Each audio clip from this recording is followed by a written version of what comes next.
The hip-hop writer is a creator, composing understanding words of cultured brilliance, powering a rebalance of the elements equally. Page is a rejuvenated reaffirmation, simply the almighty leadership of insightful craft work that stands to build through any confrontation born to be. Yet his daily duty is as a journalist that questions properly and uses his ears to filter the real. And as the art decays by dilution, he concentrates the best again and again, exposing it in the print. Today's journalist and tomorrow's historian, he listens to share. Here is that necessary attempt executed again and again and again. This is the Power Right Show and S.STREET Media. This is your brother, the lone low life with the home sewn garment, the Boricua with the build, the true and living God, stepping in score, Sunyas Allah, aka Skillustrator Low, and we're on S.STREET Media, the evolution of media, where every intrigue will have its own show, every incredible thought will have its own episode, and every timeless insight will be archived. As I always say, this show is about my element of hip-hop, what I like to call the writer of art on art and science on music. Whew. And it's the only show in history on this hip-hop writer element that I, a veteran of over 20 years, helped pioneer. You know what I mean? Salute always to the intro by Kevlar 7, Remembered Imperfection. I Call My Brother Son. That's the name of that track. Whew. And books I got out now. Don't forget, I got The Reel of 2020, which is basically a complete 70-plus page analysis of the best musicians and artists in hip-hop music history. Today, bracketed in a revolutionary new system of ciphers that categorize this entire musical universe. Not just telling you what I like the best, but giving you all the best, the good and the great and the categories that really define them and let you see what this whole universe looks like and puts things into perspective. Because putting things into perspective is very crucial to what I'm trying to do here. All right. My paperback out, The Filtered Real Essays from the Invisible Renaissance, has been out for, quite a while. The only book of its kind, though, speaking about this era I call the Invisible Renaissance. Get that out there. You can email me at sunyas97@gmail.com. DM me at Sunyas. At my IG is Sunyas7, the number 7 on the Twitter. And before we get to our great guest, I want to go throw back, though, to my last shows, Classic Storm radio shows. We got to build with Raph Almighty. You know what I mean? Doing some work with Raph Almighty. I'm going to have that to him real quick. And, of course, my leftover brother, Marcano. Built with him again, though, on Classic Storm Radio. We also built with him as episode 86. You know what I mean? So, due to knowledge to our leftover brother is leading us through with that great work, The Leftovers, Grave to New York album. All right, and don't forget to check the last show, 88. We had the brother Plex Diamonds from Medina and a lot of great science and music building. So, today's guest, man, there's so much to build about with my guest. I'm going to put it simply, man. He's an exceptional MC of this era. If you collect music in this era and you don't have his, though, you're a shitty collector. I always say that to everybody, and I always mean it. You're missing out on a lot of music. Not only has he been able to prove himself as one part of an incredible duo, Awon in Phonics, he's also made great solo LPs, and he's an important voice. Not that many people can MC and be an important voice. You see, hear what he has to say. You know what I mean? And one of the most important people I've ever built with and listened to in these last 10 plus years that I have labeled this era the Invisible Renaissance. So do we have my brother Awon on the line? Peace. Peace, already. All right. Yeah. Man, it's great to have you on, man. I want to give a little background, Awon. And I because a lot of what I'm trying to build here to the audience is put you in the context of the best. You know what I mean? The context that you belong in, you know what I mean? And I get a lot of emails of music and usually bad music. You know what I mean? Right. And I remember getting an email back in like 2013, and it was an email about the first album you did with with Phonics, Return to the Golden Era. And I was like, I got to give it a listen, though. Let's see if these brothers really know what the Golden Era is. You know what I mean? Right. You know what I mean? It's a tough title to take, you know, because a lot of people take titles like that and then it sounds whack. You know what I mean? It's all digital and shit, and you know it sounds terrible. Doesn't have any drums on it, but I listened to it and I was like, yo, I gotta write about this. I ain't gonna email him nothing. I'm just gonna write about it. And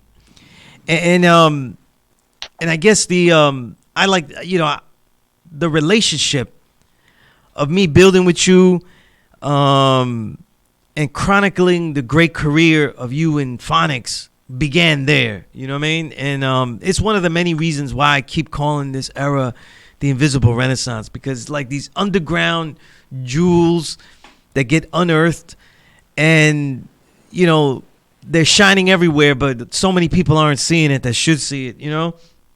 And there've been so many great works that man, we can't even talk about what you've done without calling it some form of domination, some form of continuous legacy, you know what I mean?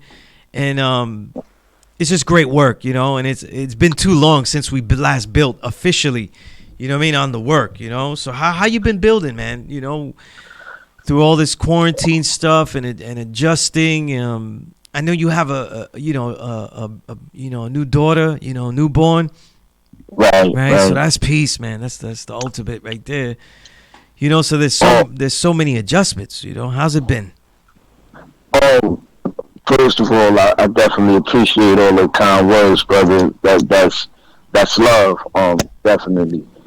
You know, and I've been good, man. I can't front. I've been maintaining. I'm naturally, you know, low key, so the transition really wasn't that bad for me. You know what I'm saying? So it's been all good. I can't really complain because there's been so many people going through so much worse. You know, I discovered the outdoors. You know what I'm saying? Like I have gotten back outside. I'm outside right now in the backyard having the groove, just enjoying, you know, life, enjoying the air and the earth around me. You know what I'm saying? So it's giving me an opportunity to reconnect with myself, reconnect with the earth under my feet, and just kind of look at things from a different perspective.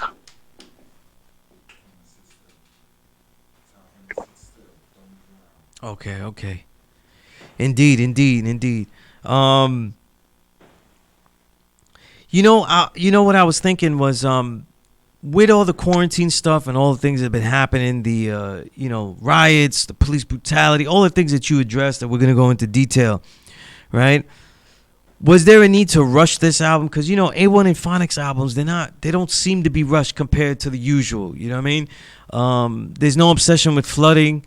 If we look at the timeline of the albums you've made with him, though, they're usually like, you know, 2+ years. You know what I mean? Which is like an eternity. You know what I mean? Like in hip hop, like now, that's like 10 years and shit. You're like on some Sade shit. You know what I mean? When you come out, was there, you know, and if we look at the timeline, look from actual proof, it really is about the same thing. You know what I mean? But was there a sense of urgency? You know what I mean? Did it change the nature of how you recorded or how you or thought about the process with him? Nah. We took our time just like usual. Nothing was really different. We didn't get to link up in person on this record, but just the words and everything. I think that no matter what time period you place it in, it will still resonate because we're going through the same things that we've been going through for the past 40 years plus. You know what I mean? So not necessarily urgency as much as necessity. You know what I'm saying? Definitely. Let me go back to, you know, to go forward. You know what I mean? There's so many great records, but I have to, I really had so many ideas to build with based on the Underdogs documentary that you guys were featured in. For those that don't know, Netflix has a documentary called Underdogs. It basically really is the Don't Sleep Records, you know, story, you know what I mean? And how it or overlaps and intersects with the insights of that director, you know, who was telling the story. You know, I think the first thing that I would have to say, right, is that I had so many. One of the ideas I had about the record, right, is this idea of freestyling, because the and how you make your work, right, and how important freestyling is in your work, because when they first show you and stuff, you're walking through Brooklyn all nonchalant and shit, you know what I mean, and then you just start throwing bars, off the dome, and I'm like, man, this fucking guy, you know what I mean, he's just doing it like nothing. And he's like, oh, it's just that Brooklyn shit, always dismiss Brooklyn shit, easy Brooklyn shit. How heavy is continuing the art of freestyling, off the dome stuff, the cleverness of the rhyme, just off the head? Is that I feel like it's part of the way of writing songs, you know what I mean? Where it's almost like a brainstorm of ideas, I don't know. This is something I was thinking with you once I saw that, and it doesn't leave my head, and I've been dying to ask you that. Oh, yeah, so for those that don't know, I started off as a battle MC, like, so my earliest, beginnings and coming up to prominence in my region was through, just battling through ciphers and destroying people, and then we evolved to, battling competitively for money, you know what I'm saying, and prizes and notoriety. And then that it's really just being able to write her song. So I think that first and foremost I'm a technical MC, you know what I mean? And after the technical aspect of the art form comes the emotional aspect of it. But first and foremost, definitely very technical, you know what I'm saying? As an MC. So the freestyling aspect of it is always in the forefront of my mind. You know what I mean? Indeed. Yeah, you sound a little muffled there. I don't know if it's where you're at or if you can, I don't know, move somewhere. You know what I mean? Or be in just one particular area. I don't know. I'm just trying to troubleshoot here. Oh yeah. I'm definitely sitting down. Okay, it might right. be the position of my headset. Oh, that's peace. Okay, cool. It was the position of the AirPods. It was just Okay. away from my mouth. Gotcha. Got you. All right, that's peace. Yeah, definitely, man. I would say this though. You know what I mean? One of the things that when we see such developed records and stuff, right, from artists, especially in this era, the era that you have dominated in, a lot of the greatest artists, we don't hear any of their bad records because they've spent so much time honing their own craft. And you being a co-founder of your own record label, Don't Sleep Records, you're having complete control over how you're making your records. How does that process change the way you decide records, how you're harsh on them, how you critique them? You know what I mean? Or how do you go about even getting another ear to listen, to dissect and give you those things that typically would happen to an artist when he gave in a record, a record to a label, and he would hear an A&R or someone else telling him stuff. Mm. As far as a second ear, that's going to usually be my wife. Shouts out to Tiff. Indeed. The gift. But outside of that, I don't let people listen to the music early. So even some of my best friends, they hear it when it come out. I let phonics determine what goes, what stays. I trust this ear and his judgment and sequencing our albums, because I'm not trying to come, like you were saying, with the urgency. I'm trying to build more of a legacy with my music. So I wanted to be around and be coveted and listened to after I'm not here anymore. So it's important that I don't take it so seriously that it becomes a thing like, yo, you gotta hear this, check this out. And more of a, alright man, here's what I did, make the adjustments that you feel necessary, and then let me hear it back in the full body of work. And then we'll make, determinations from that point. And that's been working for us lately, you know what I'm saying? Because I think sometimes MCs micromanage their music and it shows. You know what I mean? Let the producer produce, let them build the sonic landscape for you to, do your thing on, for you to paint your canvas on. And I think that's just a better approach for the MC. I'm not picky like that. So I'd rather trust somebody else instead of just trying to micromanage and my music. You know what I mean? Indeed, I definitely get that. You know what I mean? You know, and it definitely makes sense with a producer like Phonics, who's really proved himself to be one of the best of the era. You know what's an interesting thing that I was thinking about also during the Underdogs documentary as I was watching it was this concept that I've been really thinking about, the idea of sampling. You know what I mean? And the what, who, and the why of the sample used and all that kind of stuff. And it was in some of the conversations in the film about that depth of sampling and the understanding of the history of the work that's being used and how it actually has some play, you know, and worth into the work that's into this new work that's being created, you know. And I just want to throw this build out here, right? I think that one of the greatest things about hip hop has been this idea that we have gone back into the past overtly to learn the past. You know, you go digging a record, you also find the stories that make the record. They become important. You know, why is that on the cover? What are they wearing? What are they saying? What they're saying? And it actually informs us. We would get in history, you know, in that vicarious way. And it becomes important to that legacy, you know what I mean? And also adding on, you know what I mean?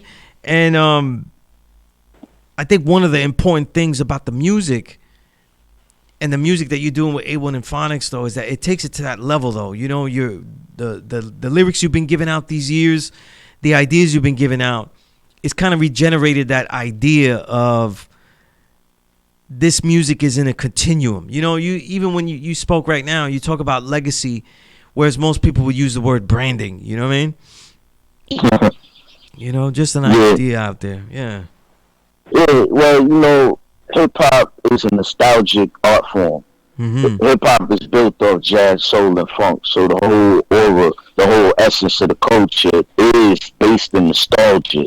So when we make our music, I try to understand that we're not taking people into the past. We're reminding people of the past and then modernizing it for the future, so that it's not necessarily a timestamp on it. It's just a reflection. You know what I'm saying? We carry the spirit of our ancestors on our backs, and we flow, you know, through this terrain. And musically, sonically speaking, I believe that hip hop cannot be hip hop without the nostalgia. It's important, you know what I'm saying? It's just purely the essence. So yeah, we gotta go back in order to go forward, because it's the connections to the past and the fire from our ancestors that speak for us. You know what I mean? When you think about the best pool, that's the same. That's post-civil rights, point blank period. You know what I'm saying? Well, excuse me, not pre, but during and post-civil rights. So you think in the late 60s, early 70s, that's a very huge pool to dive into. And it's some of the most memorable American music was made during that period. So when hip-hop draws from that, you know what I'm saying, that era, we have some classic, you know, hip-hop being made. So that's why I believe that we build with nostalgia, and that's the essence of the sound, you know, sonically speaking. Indeed, and you know, Phonics' palette is, you know, it definitely can't be characterized as, you know, as just soul or like, you know, 70s soul or something like that, or just 80s, you know, 80s rock or something like that. And you know, I also think it's you know, what's interesting about Phonics is that, you know, he gets labeled, you know, he just samples jazz and stuff, and it's like that's the biggest crate there is. But a lot of his samples aren't just jazz. You know, they wouldn't be under just that label jazz. You know what I mean? Right. I think it's really that groove that he has. You know what I mean? It's the way he sets a groove. You know, so he makes a lot of samples that aren't jazz sound jazzy. You know what I mean? And I'm just throwing this out there to listeners. When he wants the Underdogs, here's a thought I had. See what you think about it, A1. Mm-hmm. He talked about the documentary and it intrigued me about, you know, he would play certain things and he was like, yeah, I like that part, you know, and it's really a part that most people wouldn't listen to. I think that a lot of people, when they produce, they listen for larger measures than what Phonics is using. You know what I mean? They look Right. for larger chunks, you know, and that's what makes it easier. So the larger the chunk, you're gonna go. You could just go into soul and funk and a lot of jazz funk, you know, more basic jazz funk, you know, where the groove was longer, the funk was longer.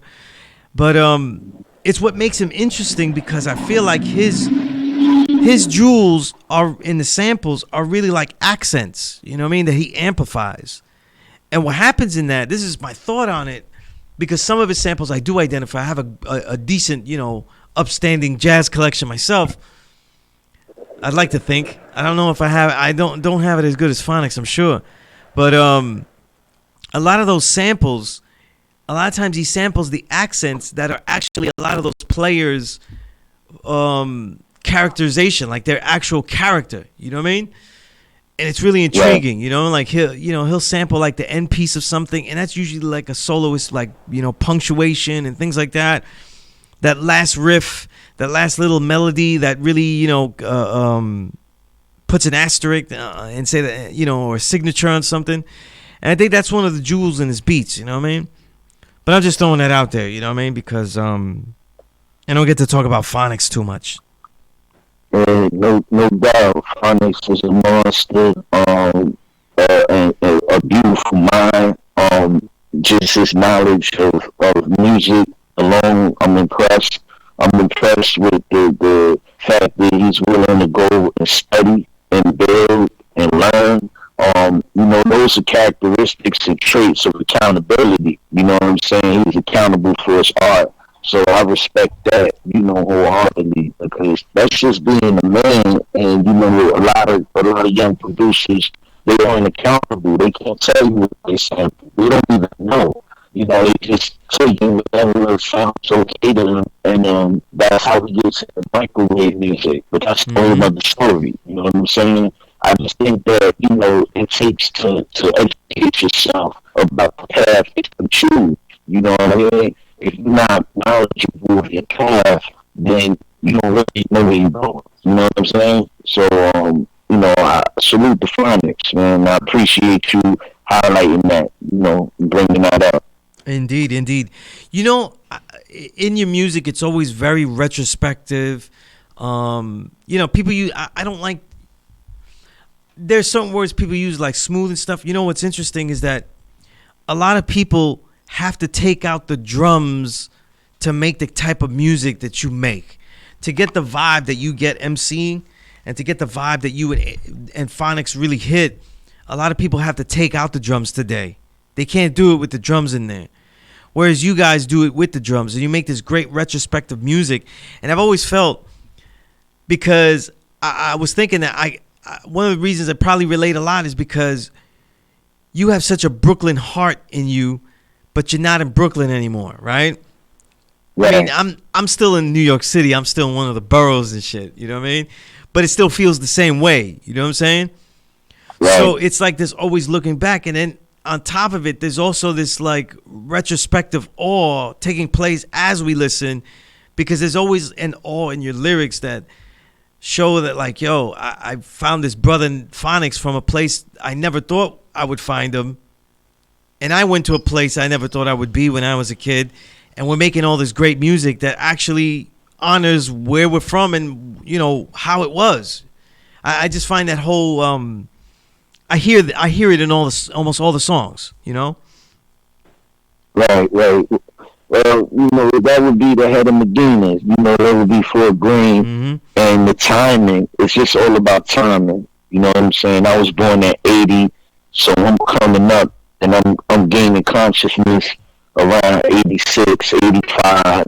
I'm woke. I'm understanding what the MCs are saying. You know what I'm saying? I'm understanding Melly Mel. I'm understanding Rakim. I'm understanding Kane. I hear what they saying. You know, they talk like my uncles. You know what I'm saying? So I just related. It was relatable to me. You know, when you're in the city, that time when you get to experience old New York, being Cox, New York, you know what I'm saying, around the way New York, it's different. You know what I'm saying? I gotta see things in New York. You know what I mean? So when you see New York in a way, it's just different. 22nd Street dirty. You know what I'm saying? With no screens. You know what I'm saying? Like people don't understand that's what it was. So coming from a place that people may not believe was forgotten. You know what I'm saying? In the 70s, forgotten New York. They let New York go bankrupt. It was rubble. New York built New York back. I can only admire that. You know what I'm saying? I can only talk about that pride, that lack of an inferiority complex. You know what I'm saying? And again, it's part of the demon. Waking up and show you a God. You know what I'm saying? My aunt gave the rights in the air law. Rest in peace to my aunt Wanda. You know what I'm saying? She passed this past November. But it's just that time period. It's just I'm in love with it because it was some of the best years of my life, even though it was some of the worst years for our community. I gotta see hip hop coming into the forefront. You know what I'm saying? And people that look like me, people that's from my neighborhoods, people that's from my city, do it big or a larger scale. So, when you get to see that, people that come from nothing turn into something and shake the world, it's gonna stay with you for the rest of your life, point blank period. And that's why I will never let people forget that. You know what I'm saying? They'll never forget that. Yeah, I'm in Virginia, but the birthplace of hip hop is the city, and I'm gonna always talk about the city, so that y'all never forget the city was on top and reigned supreme. That's peace, man. I'm with you 100 right there. There was something you said in a documentary, right? And I'm just putting this out there because I have an answer to it, but I want to see what you say about it too. In Underdogs, you spoke about the artists, artists out there, they're almost conning us, you use that word that they're conning us. It's like a con, when people listen to hip hop and they discern all this music that's out, because even if, let's say, people go past the radio and they find artists like you and there's so many others, like the places, the spaces that Awon and Phonics are also where a lot of other music is. Good, bad, great, right? Right. How does the listener judge today, the young listener, judge what is a so-called real hip-hop? How would they judge it? That's a great question. What I get the most when people hit me up just to give me some flowers and just to, show some appreciation, they always say they get to learn something. They learn something from me. They learn from me, or they can relate to me. And that's the same way that I identify with some of the pioneers and some of my inspirations. So I think that relatability is important. You know what I'm saying? It's only so many bricks in the city. You know what I mean? It's only so many bricks you can move. Once you're in this career and your lingo and your conversation is the same, people gonna get bored. I try to make the music that's always going to be in the background. Real hip hop is always going to be in the background. Now you go in the coffee shops, you hearing Dilla. You know what I'm saying? Because the real is always going to be in the background. Because the real is ubiquitous. You know what I'm saying? The real is life. You can't escape it. So when you're with what I'm doing, what we doing, they see resonance. You know what I'm saying? And they say, wow, this is incredible. It should be bigger. I say ain't nothing accidental or coincidental. It is what it is. We good how we are. You know what I'm saying? Even if we under the radar, I'm cool with being an underdog. Because again, people uplift and they give flowers and they show encouragement to what we be doing. So it's appreciated to all those out there that listen. They're aware. You know what I'm saying? That's peace. That's peace. You got a little muffled on that last sentence there. Nah, I was just saying thank you to all of those that are listening. Yeah, they listening, they supporting all of those that are awake and aware. I appreciate them. You know what I mean? That's peace. That's peace. I appreciate that answer. You know what I mean? Because I asked that question because a lot of times, honestly, when I write, I feel it's my responsibility, to find out what these artists are saying, what they're doing, the integrity, and it's fun. It sounds pompous or whatever like that, but who's checking people from saying shit and not really living it out, or being sincere, or who's biting and who's really working hard at the craft. You know what I mean? Right. These are things that we don't dare to do anymore. You know what I mean? Right. And then with artists like yourself, though, it's pretty blatant. That's why I asked. You know what I mean? And that concept is a real jewel right there. Appreciate that. Let's get into No this. doubt. Let's get into this Nothing Less DVD album. If you haven't watched The Underdogs, go on Netflix, watch that. You know what I mean? And if you haven't seen it though, it's a great lead-in to the entire catalog of A1 Phonics. If you're an A1 Phonics follower and you haven't watched the documentary, it's a great little preview to get you amped for the album. You know what I mean? The album is called Nothing Less. You know what I mean? I always like to start with the album title. You know what I mean? It's very simple. And I could assume what you might be thinking when you made the title. But what was it? Why the title like that? You know what I mean? In such a time now where everything seems hella complex. You know what I mean? Nah, we wanted to keep it simple, and it was just A1 and Phonics and nothing less. You know what I'm saying? Like, we view our music as the standard, you know what I'm saying, for this underground hip hop, the wave and the lane that we carved out for ourselves. And anything less than that ain't worth doing. So it's us and above, you know what I'm saying? I ain't gotta say names or all of that, you know what I'm saying? I ain't on that goofy wave, you know. It's regenerative, like yourself, hold these men accountable for talking like boys, you know what I mean? But for me, we just wanted to keep it simple, you know what I mean? Just real light, because the content was going to be heavy. So I think that if I would have overdosed that OD, it would have took the tone of the album into another direction, you know? So everything is under the care of the tone of the record. Yeah, and it does kind of focus us to, like, you know, whatever's being said, whatever's being proposed, it's still y'all, you know? And you know what's interesting, right? Is that this is me. People when they review the albums. I think that hip hop, you know, if it's comparable to any genre, I really compare it to jazz the most, because a lot of jazz you have to really listen to see the details and the differences between different works and different artists. You know what I mean? And when we talk about things like boom bap, there's so much depth to it. But if you just hear it, you know, rudimentarily, everything sounds just like drums and people talking. You know what I mean? You won't hear the differentiation. And I think, you know, Nothing Less is a lot more. You know what I mean? Lyrically, it's pumped up. It's way more layered. Like, you know, it's way more layered. Phonics is he's doing more than just getting like something I could find, you know what I mean? It's a little bit more frustrating finding Phonics crates, you know what I mean? The digs are great, you know what I'm saying? The layering is good. I think it's also because on this, you know, it's your fourth album together, you know what I mean?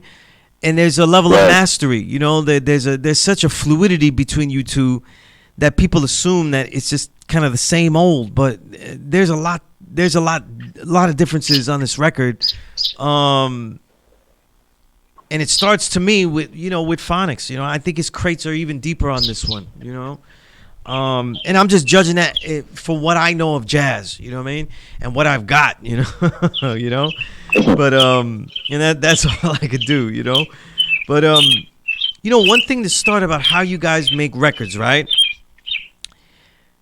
The old classical, you know, I always found it intriguing when Guru would talk about making the gangster albums with Primo, because he would get these tracks, right? And when he would get the tracks, they kind of were labeled, and some of them had scratches on them, so he kind of went with that flow, and it might have guided some of the content because the scratches had those, you know, those words and those phrases cut in there. How are some of the tracks, when you get tracks from Phonics, though? Is it like, you know, one or two cuts or a special cut he throws you? Are they labeled such? I mean, how does the direction go with this? Okay, great question. when I get beats, it's usually just a loop. Um, I write a whole record to it, and everything else is built later. Sometimes the beats change. You know, it really depends on how much Phonics loves the beat, um, and also how much live instrumentation is added to the beat. Because he's doing that now, adding more layers, like you were saying, more live instrumentation, so forth and so on. Mm-hmm. But it really starts with a basic skeleton, which would be a simple loop that I'm able to just ride on the pocketing. Sometimes he might say, "Yo, this is just a placeholder, but I like this tempo." So know this beat is gonna change, and I just kind of go with it, man. I'm that comfortable. I've been doing this now a long time. So the landscape doesn't matter as the final texture for me. It's the final product. You know what I mean? Mm.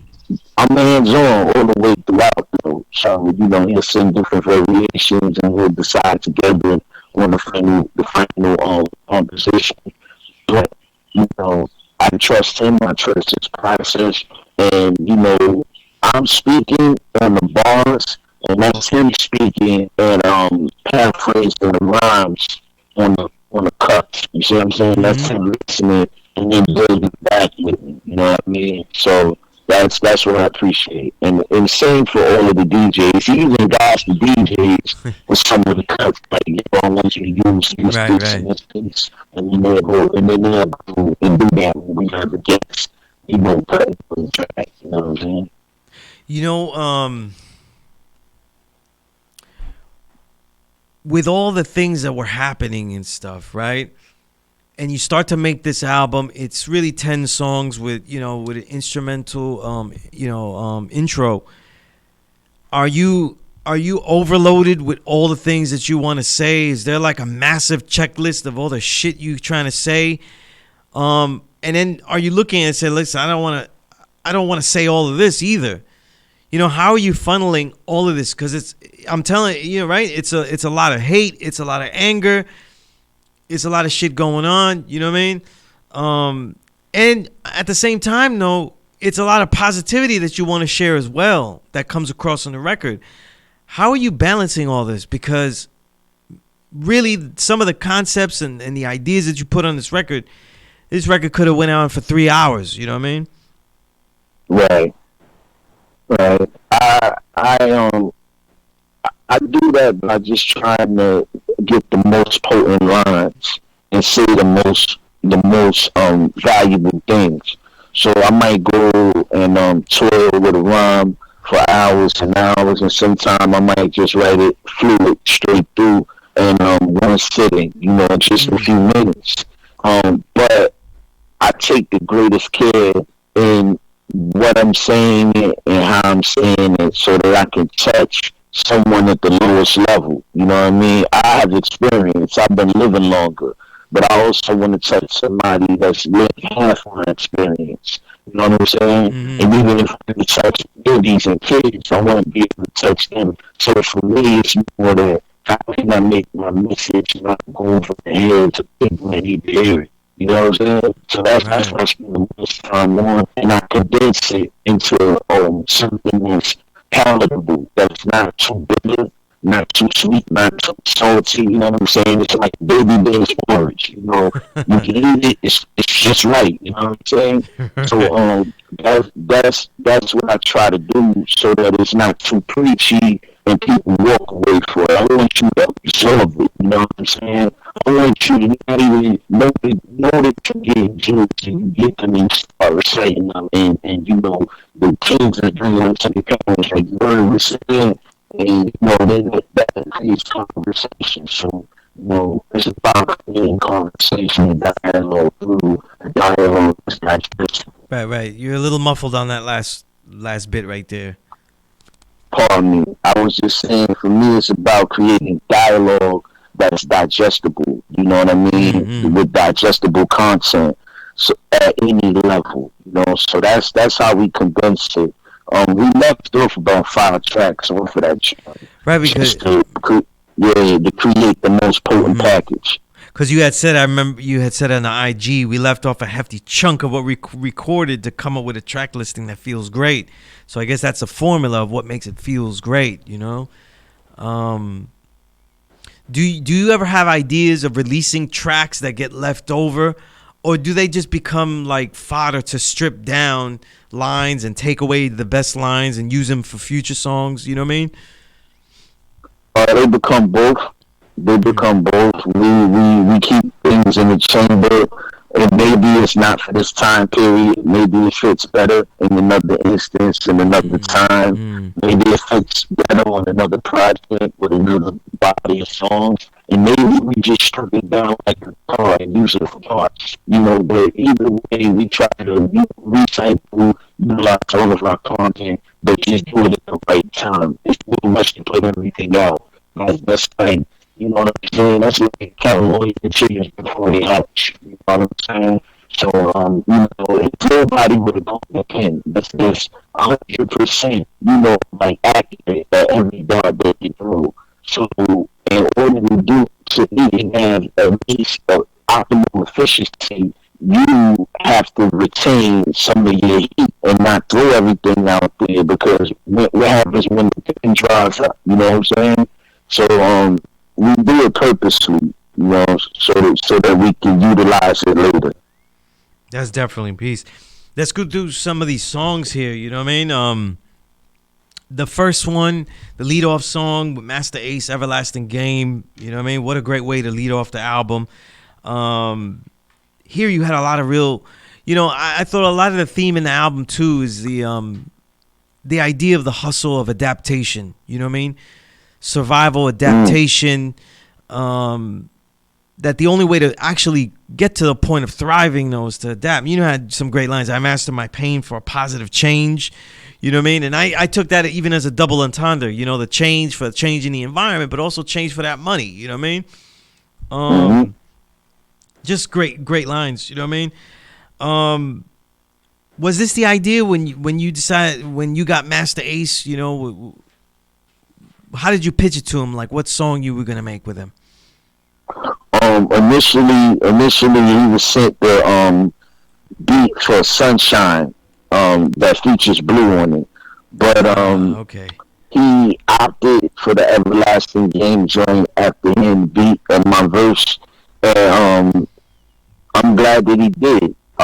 He was just immediately on board when he heard the bars.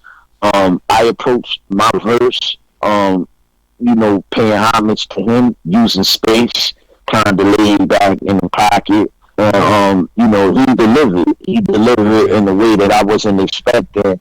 And honestly, you know, as eerie as it sounds now, you know, with the passing of Doom, Ace really had a Doom-esque sarcasm and humor throughout that verse. So it's one of my favorite verses on the record.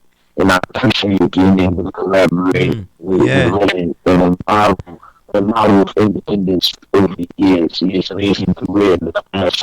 Yeah, I definitely see that Doom comparison. I definitely get that, you know. And I thought I love the way you started the album with something that's anthemic, you know what I mean? Ideal anthem. And you know what's interesting? You know how I know stuff just for the listener. I always find it really dope that you have a way of starting in mid-thought a lot of your verses, you know? And it also gives the verse a really unique starting word and first line. Like, you know, say, even in my untimely absence, like, that sounds like the middle of a sentence, you know what I mean? Like, you just started from the middle of a sentence, you know? And it just works really dope, you know what I mean? It dives us right in, though, we've been waiting for you guys for a long time, though, you know, and he just kind of dove us right in, like, this is what's been happening to us, you know. And then we get Fire in the Streets, you know. Let's see, Fire in the Streets. Yeah, Fire in the Streets. I like there was a panoramic view that you give in the first verse, you know, just going through. But I gotta ask about one bar that was just really great. You know what I mean? You try to give the baby food, but this was that this was that heavy shit. You know what I mean? You said the dichotomy of humanity and the policies is a mass grave for all of the atrocities You know, tell me about that line though, because it's a monster line though. You know what I mean? Thank you. That line was just basically stating that, when we compare humanity and specifically, European colonialization of the world, the Western world, what we see is a trove of atrocities and genocides against indigenous people throughout history.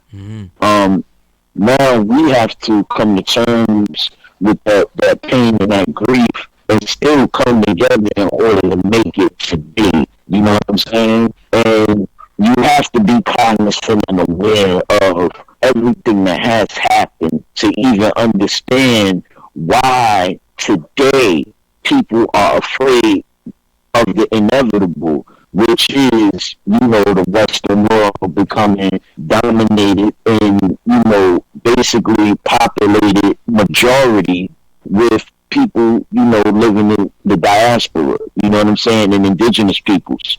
So, that fear is what brings the fire in the streets, because they know the truth, you know what I mean? And I'm just trying to wake people up, like, you need to know why they're angry. They're angry because they know the truth. You know what I mean? I don't think that people quite understand that terminology. You know what I'm saying? Mm-hmm. Yeah, no, that was definitely rewindable. Yeah, I appreciate that build on it. Then you had Falling. Falling though, I think might be the most it's one of the toughest records to listen to. You know what I'm saying? It probably brought the most anger and frustration when I was listening to it. Like when you said, I'm always behind searching for a place that's never mine. You know what I mean? It's very fatalistic and yet, completely true. You know what I mean? And so you look at all these things happening, it's like, like a lot of people are ahead and it's like we're running a race that we're not even close to, catching up to, and yet we're still in the rat race, And there was so much cleverness, when you said emancipated with the proclamation of a felon. Because our word is bond, you might suffer if you tell, and you have to understand the concept of no snitch, and it's like telling master them boys is running them fences, You build on this constantly, this idea of the mentality of our people sticking together even when we're doing wrong. You know what I mean?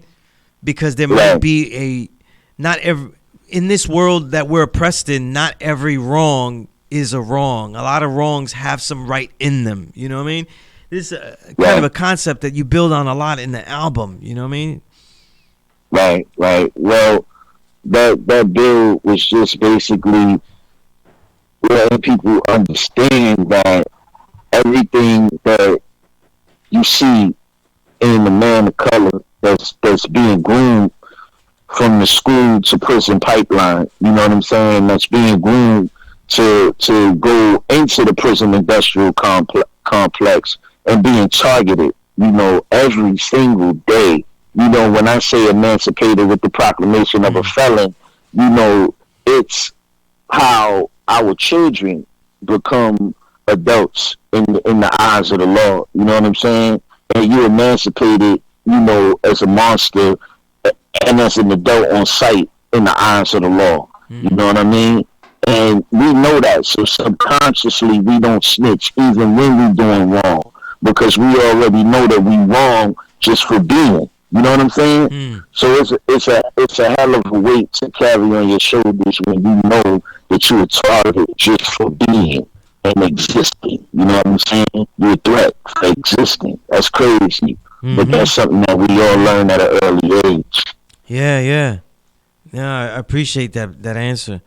The thing about the album is that you layer it with a lot of great lines and just the enjoyment of the rhyme. That song was so heavy, but then it follows with the title track, the title track. And I'm just quoting this because it just sounds real good. You know what I mean? I've been activated since '88. I'm no stranger to crazy ways. Seeing cocaine on mirrors and plates. Street knowledge made me elevate, causing my childhood to accelerate and my best friends to levitate. Oh, shit, man. On tracks, I defecate, prove a point, coming with straight bars, slinging at dust that never rush, illuminate stars. That's just... And that's just MCing right there. When I talk about like the elevation, there's it's becoming like just effortless now because you really layer every single line on the album. Every single line in the album is layered. There's no rush bars. Everything is syncopated. Everything is perfectly layered. You know what I mean? Thank you. It's just wow. You know what I mean? Like expert shit. You know what I mean? And it's really refreshing to hear with that kind of expertise with all of the things that we've been going through. You know what I mean? And to hear a fresh face on it, you know what I mean? And then you had lines like you had on the song with Blue Sunshine. You said the Coke raps are lame because they don't even have an ounce of game. I mean, that's just damn. And if you don't get the entendres there, then I don't know. You're gonna have to stay in school. You know what I'm saying? Stay in school. But on Can't Fool Me. You know what I mean?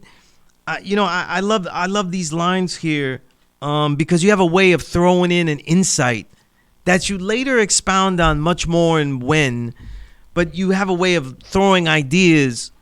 And I was thinking about the concept of creativity. I teach a lot of youth, and this idea of being creators. That's what I'm teaching them, and that the nature of creation and creating is something you can tap into. And you start that verse saying, "Can't fool me. I love to meditate, medicate, then I elevate. Creativity will accelerate." You know what I mean? And that line is so dope because a lot of people create and they think it's so random and they don't have control over the so-called drugs that they use. They're just wilding out. You know what I'm saying? Try to find a formula to get into a creative state. But the way you rhymed it here, it's like exactly how to get into that state, and I found that intriguing, I wanted to throw that out at you. Yeah, I definitely found my peace. I learned how to take my time, and I've become a creature of habit in terms of my routine and everything. I rely on the essence and the spirit, and just the energy and vibrations to take me to the place in which I can create. So yeah, that's exactly what I do. I wait until my kids are asleep, go into deep thought, might hit some high power, and then I just let the creativity flow.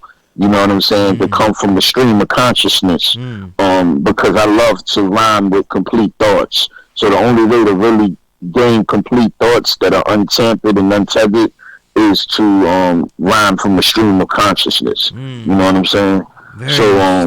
Yeah, and that's my preference of rhyming is a stream of consciousness, not really interfering with the creative process. Whatever flows out, it should flow out. You should only be touching a few words here or there. You know what I'm saying? Because it's hip hop, but it has the jazz improvisational feel to it. You know what I'm saying?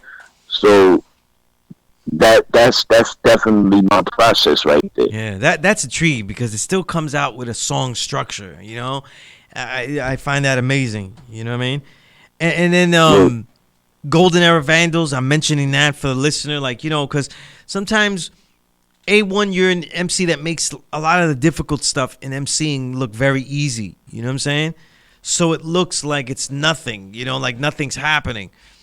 And on Golden Era Vandals, you listen for the inflection stutters that you keep using, and then it becomes like the verse pile rhymes on top of each other. You know what I mean? Right. It's like you're throwing words on top of the pile. That's what I was envisioning, like it came off, just real expert stuff, you know what I mean? Then you have the cool out, you know what I mean? And I wrote this down about the cool out. I said a consistent jewel of the idea that anxiety and stress is something that depletes, and that the greatness we achieve and the things we create can be done without this. We can go through hell often with little control of the encounters, but how we handle them is under our power. This is something I get from a lot of your music, but definitely with that song, you know what I mean? This idea that stress is something that you won't accept. You know, even if you have to accept all of these other hells, you won't accept the stress that is supposedly supposed to be the reaction. Right, right. You know, mental health is important these Mm-hmm. days, and I think that, you know, as people of color, we don't check anxiety, stress, and mental health enough in our day to day lives. You know, we're dealing with years and years and years of generational trauma. You know what I'm saying? So mental health is very important to me, and it's something that I want to speak on and let people know that, you can gain control of your life if you stop worrying about what you can't change and focus on what you can change and the difference. You know what I'm saying? So I self medicate. I control my stress. I refuse to, you know, tap into the Western medicine and the idea that you need these psychotropic drugs that take away your Capricorn personality. Some they do. Hold on, Some G. people A they little do muffled when there. What was respond. that? You're a little muffled I on that would last. pardon me. I was saying that I refuse to, you know, adhere to the notion that we need to take and tap into Mm. Western psychotropic drugs. You know what I Mm-hmm. mean? That Mm-hmm. take away your character and your personality.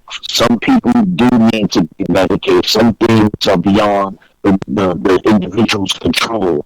But for those that know they have a problem, and for those that know that they need help, and they should seek help, but should also seek the knowledge yourself within to then, you know, repair themselves, you know what I'm saying? Mm-hmm. Sometimes we just get caught up in trying to survive, you know, the way that the day goes on you. I remember hearing John Finn say this in the Devil Chips documentary years ago. He was like, from people are worried about minute by minute. That's how they live their life. Okay, where am I gonna get my next meal from? I need Pampers. I need a token to get on the subway.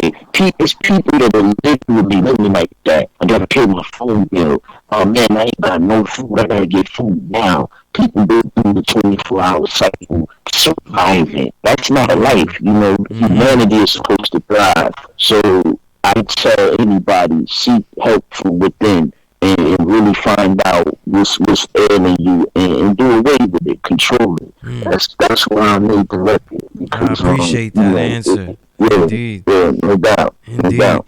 You know, and then you follow it with Fatherhood, which is a song obviously I loved, you know, me being a father of two girls, you know. And you know, it's interesting that you know, we make this record now and you have the song Fatherhood and stuff because it's going to be it's so difficult to talk to the young as they grow older and tell our children that listen in so many ways that so many crucial ways nothing is really changed for the better, you know. And this is and part of our job is not to have them develop that stress or like that angst that would develop out of such things or that carelessness of their own lives, you know. And I thought that Fatherhood was a beautiful anthem to be thrown in there, you know. Yeah, appreciate it, man. You You know, know, yeah. we just need to celebrate, you know, the beauty of being a father, the blessing that it is to be a father and to have children and to you know, replicate in the image of yourself on earth. You know what I'm saying? It's just about leaving your mark here for when you're not here. And you know, our children are our greatest investment.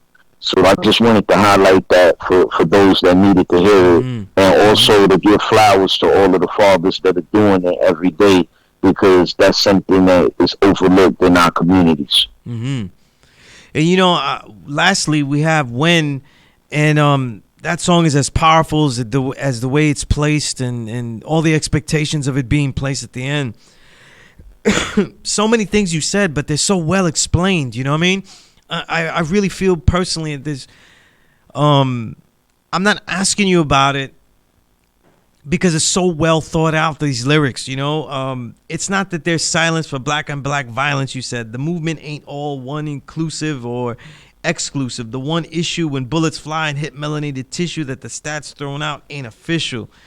And there's so much this idea of the artist, you know, something I've talked about the artist a lot, though. I've always mentioned many times artists that I love and people I know, and I've always worried about them being appreciated as a theater act, as opposed to their humanity. And when you said "feel my rage, only want to see me on stage, some only feel I'm best served in the cage," that really spoke well of that whole concept. And then you had this other incredible line of many on this song. You said, "History is made by the moments that you memorize. You forget the truth, any lie is legitimized. Cowards are revered while heroes are vilified."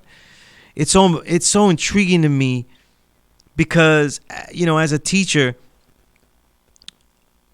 I spend a lot of time telling people that a lot of the work of the student is to make sure that they memorize what they have shown and proven to be true, as opposed to what's just out there as information.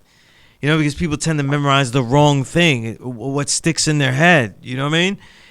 I just thought it was intriguing line, man. Heavy as fuck, Thank you. Because I felt like it is true. We live in a time where people don't remember yesterday, where somebody can say something different, and the news of the hour becomes the news of the day, becomes the news of the month, and it's not true. We're living in a lie, and I think that people need to remember events in the way that they occur in order to be able to articulate them for future generations. You will teach people what's happening in the schools. They don't want slavery or anything that regarding to European colonialism taught in schools through the 1619 project that we have times. They're putting laws on the books for teachers not to be able to put this in their curriculum state by state. And when you see that happening, it's like, well, why don't you want to tell the truth? Or the selling the image of America for young Americans? No, it'll give your generation a sanitized version of what's going on and what happened, so that they can then, wave that privilege and wave the flag of that privilege and fight for it even longer. And we as a people should not allow that. The truth needs to be told and needs to be articulated, and I just thought that people should know that. And I hope that people are positive about that line and go forth, and dig a little bit deeper, and really believe in what's actually the truth. You know what I'm saying? That's definitely peace, And on that note, man, A1, I want to thank you. I want to thank Phonics for making such a great record, for having such a great career, for giving me, more great artists to write about. You know what I mean? Inspiring me, and I never got to on air thank you to for using my work for your liner notes on the Knowledge of Self album. That was a great honor. You know what I mean? Oh man, I appreciate what you wrote, and I thought that it was fitting. You know what I'm saying? So it was just all in saluting the great pen and the great hip hop journalist, and I appreciate you for documenting the culture and holding us as MCs and artists accountable. Because that's what we need more of. You know what I mean? Indeed. The album is nothing less. It's one of the best this year, one of the most essential that you need. A1 and Phonics.com. Go there. You're going to go to their Bandcamp. You're going to buy everything. You're going to stream it a million times, and you're going to get better. You're going to get better. That's all I could say. If you love hip-hop, then you need this. You know what I mean?